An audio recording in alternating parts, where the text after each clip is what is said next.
Whoa!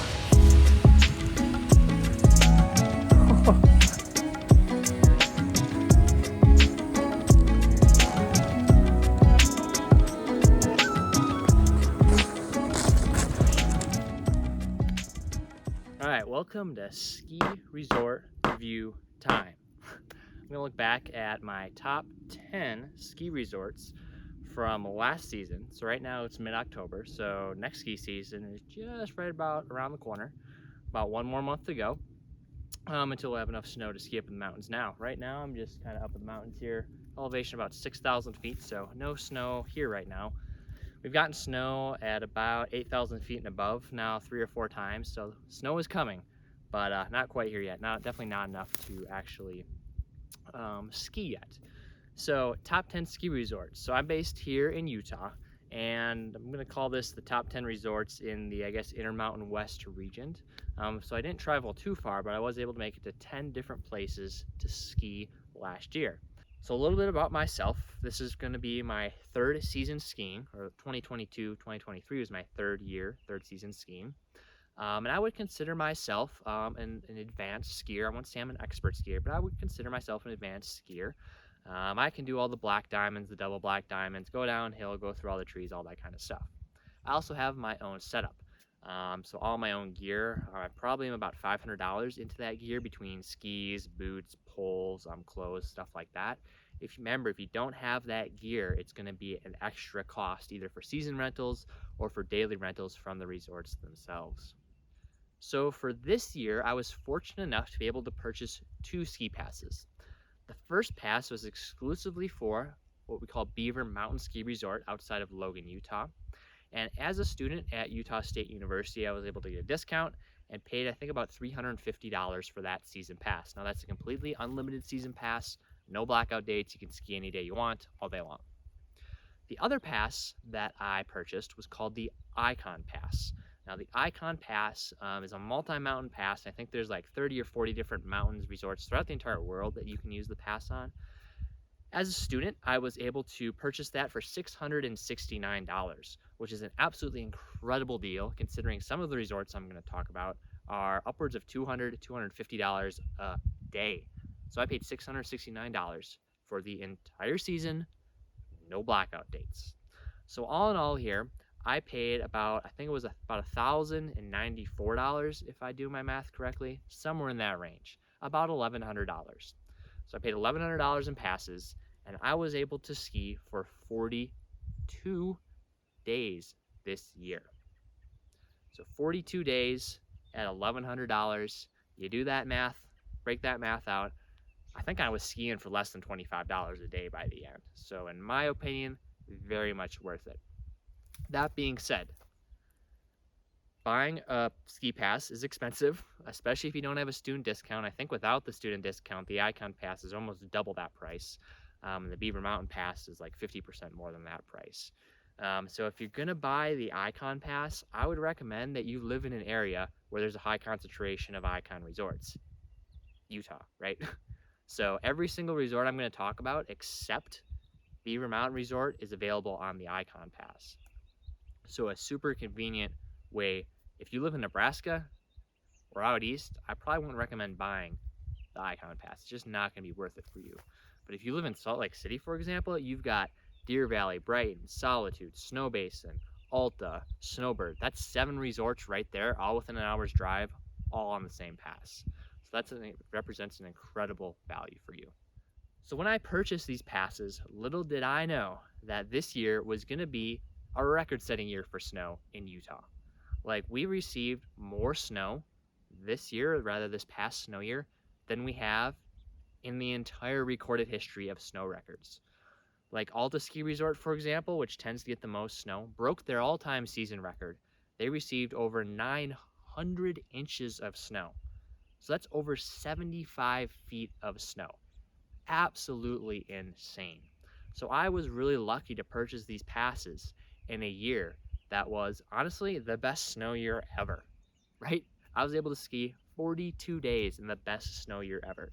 It was a once in a lifetime experience. Is we ever going to have this much snow again? Probably not in my lifetime, honestly. So I'm very, very fortunate to be able to have skied last year. we'll see what this year brings. This year, I'm only beginning getting the Beaver Mountain Pass, not gonna be getting the Icon Pass. A, because I don't think it's gonna be as good as a snow year, and B, because the price went way up, and C, because I'm not gonna be traveling as much. So it's not gonna be worth it this year. But stay tuned for next year's review on Beaver Mountain Ski Resort and see how the ski resort season went this year. So what were the top 10? Starting out number 10, we've got Deer Valley Ski Resort. Now this is located to the east of Salt Lake City, Utah, up over the Wasatch Front, and it has been known as one of the more bougie, high-class resorts. A day ticket at Deer Valley can cost upwards of $250 per day. Now to put that in perspective, you can go to Disney World for 12 hours and not even spend $100 or $150 a day. So Deer Valley known to be very expensive, very exclusive. Why is it my least liked resort? Basically because it feels like you're skiing in a town. So it's kind of a weird resort set up. There's a bunch of different mountains kind of all connected together with different lifts. And in between all these mountains is all these high-priced condominiums, these huge homes, and it just felt like you're skiing in town, which is definitely biased on my part. I don't like to think like I'm skiing in town. If I'm going skiing, I want to feel like I'm out in the mountains, out alone, just me, nature, the snow. Deer Valley, number 10 on my list. Number 9 on my list is going to be Brighton Ski Resort. Now this is just a big Cottonwood Canyon from Salt Lake City, Utah. And a lot of people love Brighton Resort. People rant and rave about Brighton. 2 issues for me with Brighton. Well, it's really just 1 issue, but 2 issues. 1, the drive to Brighton is absolutely terrible. Every single time I have tried to go up Big Cottonwood Canyon in the winter, the traffic is just absolutely horrendous. And I mean backed up for at least an hour. So from the base of the canyon to Brighton Ski Resort will take you at least an hour to get up there. And that drives me absolutely insane. So Brighton opens at 9 a.m. So I had to make sure I was at the base of the canyon by 7 a.m. to make that drive because it was absolutely ridiculous. And then where do all those people go? Well, they go to Brighton Ski Resort. So it makes Brighton a super, super busy place. It's not as bad as Deer Valley where there's condominiums and houses all around, but there's just way too many people. Everyone here seems to love Brighton. I'm not a Brighton fan. There's much better ski resorts to spend your money on here in Utah. Number 8 on my list, Solitude Mountain Ski Resort.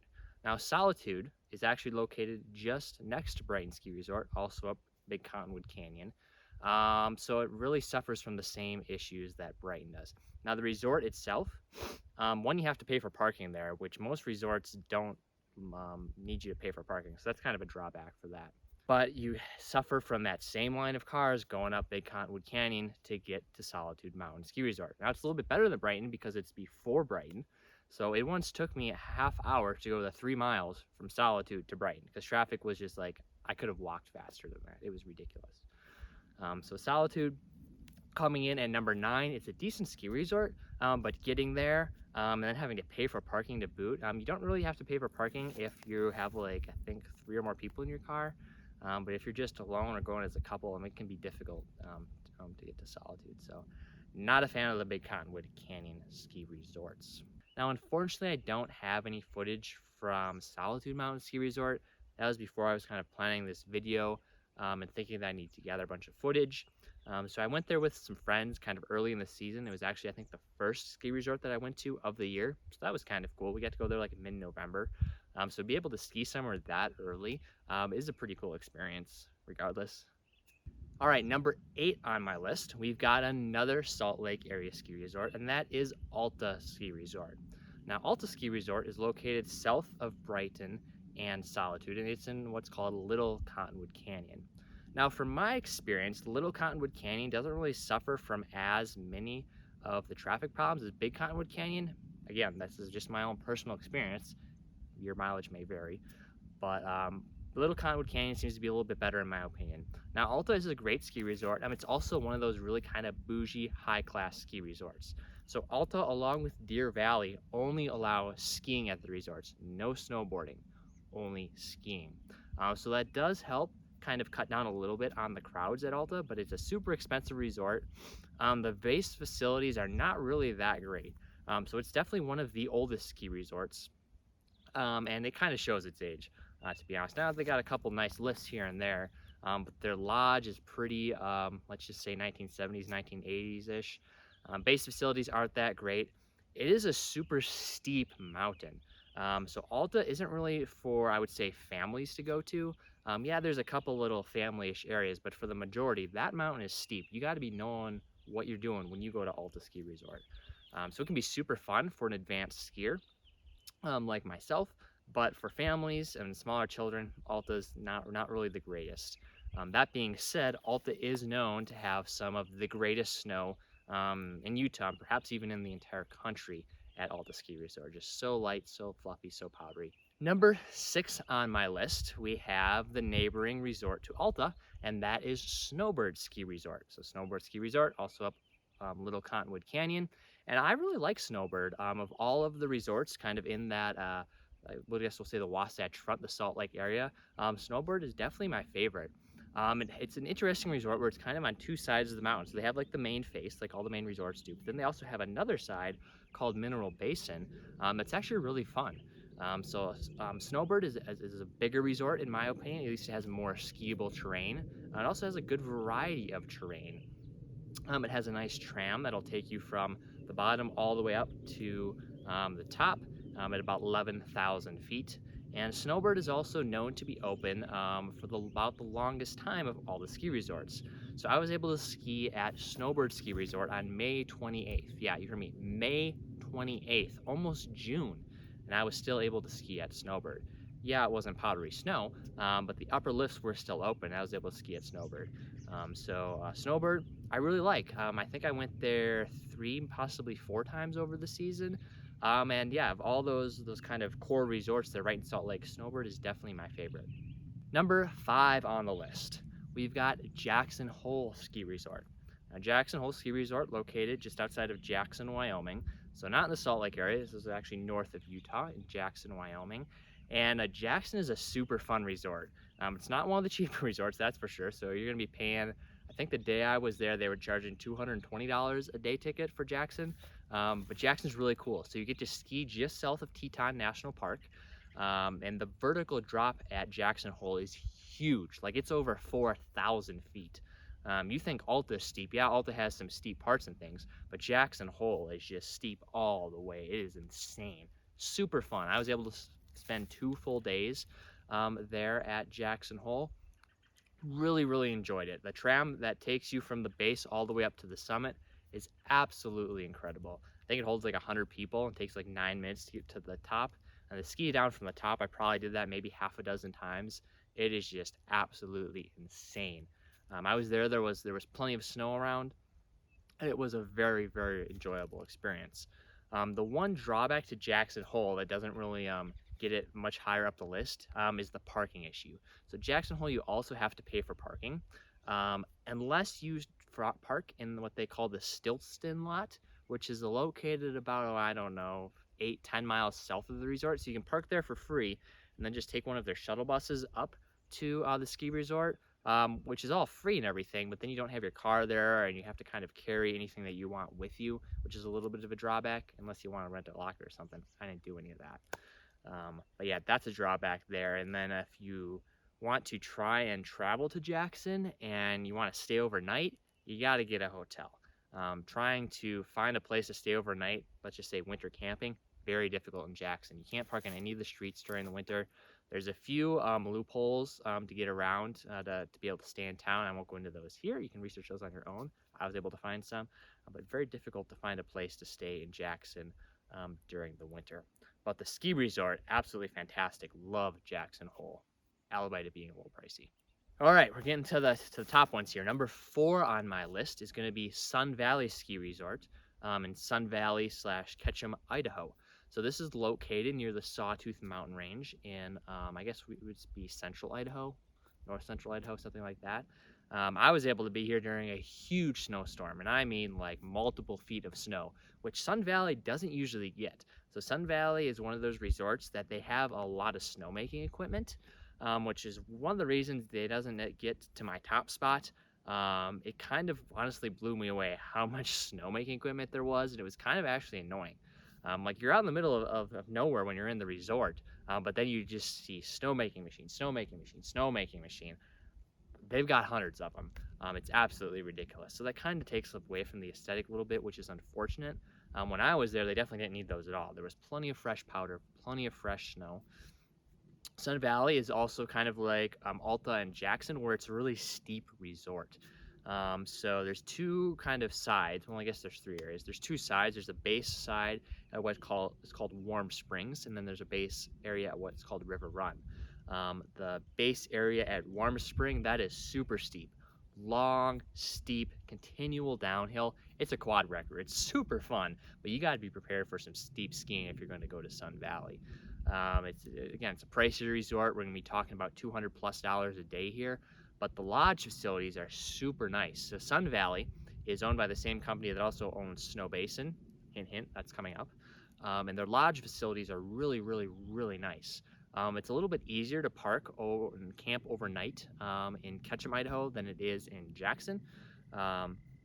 And Ketchum is also a really cute town. Yeah, it's kind of a bougie tourist town, but it's just a really nice town to kind of walk around in, especially during winter when everything is covered with snow.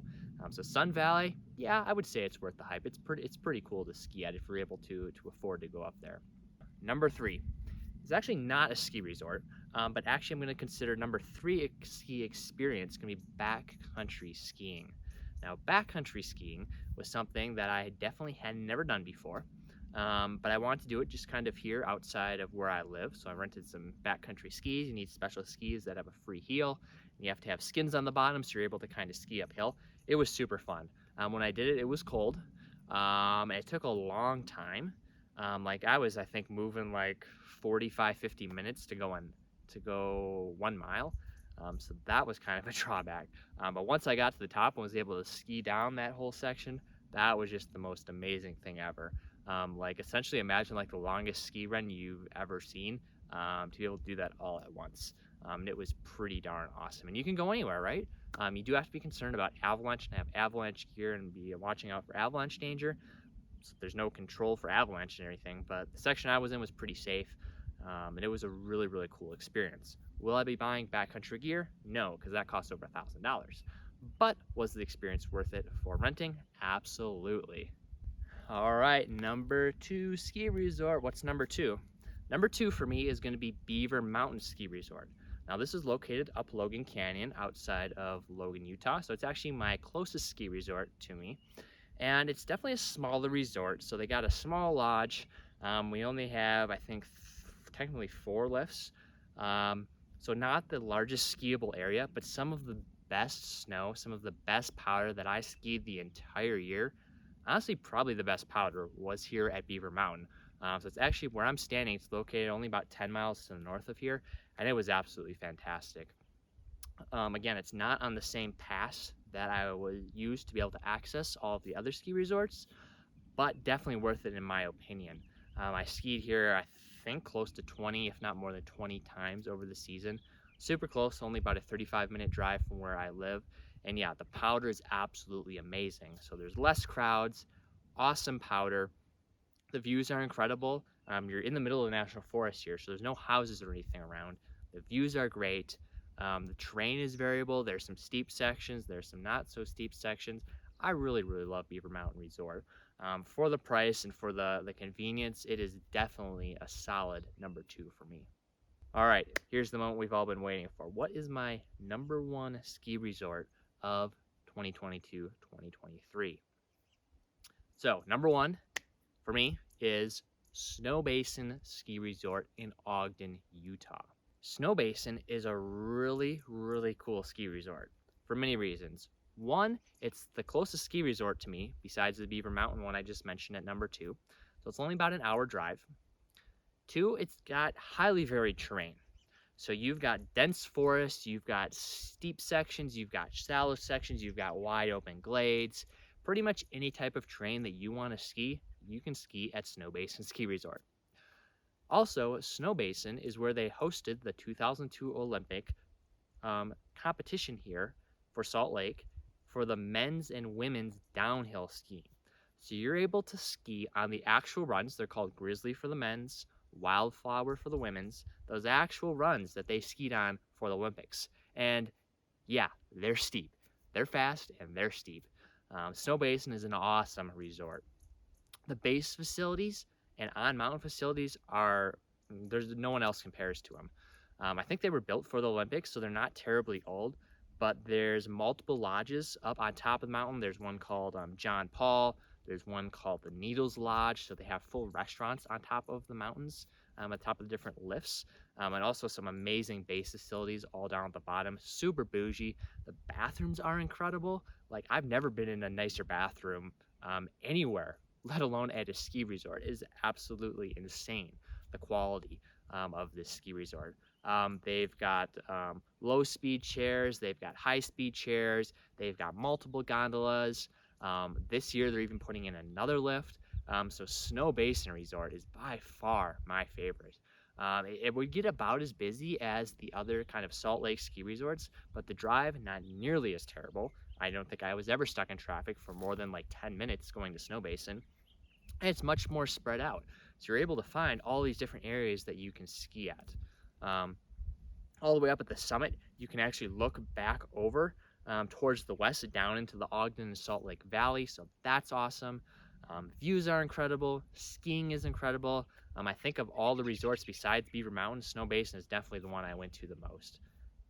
100% recommend Snow Basin. Yeah, it's going to be expensive. Not as expensive as like Deer Valley and Alta. We're talking about $200 a day. But if you live close to Snow Basin or looking for a trip to come out to the Intermountain West here and go skiing, forget those ones down by Salt Lake. Go to Snow Basin instead. You are not going to be disappointed. Like I said, they're owned by the same company that also owns Sun Valley. So they also have quite a bit of snowmaking equipment, not nearly as much as Sun Valley has, or at least it's not as noticeable. So they are able to kind of extend their season and kind of open up earlier. So that's a perk. Snow Basin, all around a 10 out of 10 experience. So those are my top 10 ski resorts in kind of the Intermountain West region here from 2022-2023. If you've been to any of these ski resorts, let me know which is your favorite down in the comments below. Again, this is my completely biased review on what my favorite were. Maybe you can get some kind of tips and glean some information out of this video. So until the next time, we'll see you guys out on the slopes.